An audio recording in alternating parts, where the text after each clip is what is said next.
Désireux de faire connaître le cru La Livinière, un petit groupe de vignerons a invité Jean-Louis, épicurien et passionné de découverte, pour partager un moment tous ensemble.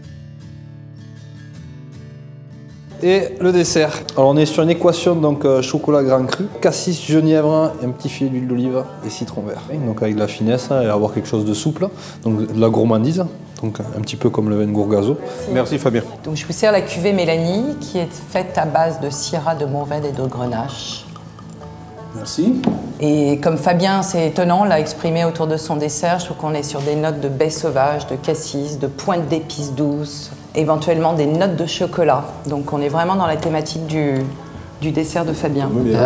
Un grand vin du Languedoc, c'est fait comment ou quoi? Enfin, La Livinière se représente par quoi? De un, c'est pas un monocépage, on a un vin d'assemblage, donc on a des cépages méditerranéens. Il y a des vieux autochtones aussi qu'on peut mettre dans l'assemblage, donc les principaux c'est la syrah, le grenache et le mourvèdre. On peut y ajouter à cela un peu de cinsault et de carignan, mais également il y a les plus autochtones un peu oubliés qui reviennent à la mode en ce moment.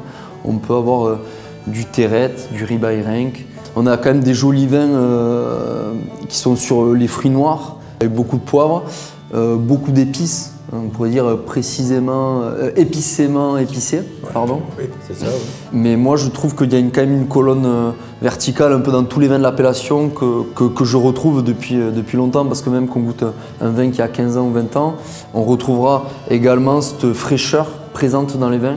Mine de rien, effectivement, dans le sud, sous des contraintes climatiques assez chaudes, mais malgré tout, notre terroir et l'action des humains fait qu'on retrouve quand même toujours une trame, cette colonne vertébrale dans les vins qui est une fraîcheur et pas des vins forcément trop lourds. Chaleureux. Frais, chaleureux, cette chaleur qui donne de la fraîcheur, enfin voilà, ça se complémente. On a une belle finesse tannique qui apporte avec toute sa aromatique une grosse complexité, et en fait ça fait des vins qui sont très longs en bouche. On goûte des vieux millésimes à la maison ou dans des dégustations avec d'autres vignerons.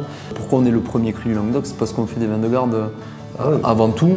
Et c'est des vins après qui sont soit élevés en cuve, soit élevés en foudre. Ça, tout est dépendant du vigneron, avec des équipements, avec ses pratiques, avec le style de vin qu'il a envie de produire.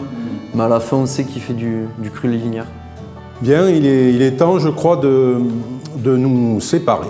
Après ce déjeuner très sympa, en votre compagnie, j'avoue que j'ai pris beaucoup de plaisir. C'était très intéressant, mais au-delà de ça, j'ai rencontré, je l'avoue, 5 personnes adorables qui m'ont donné beaucoup de plaisir.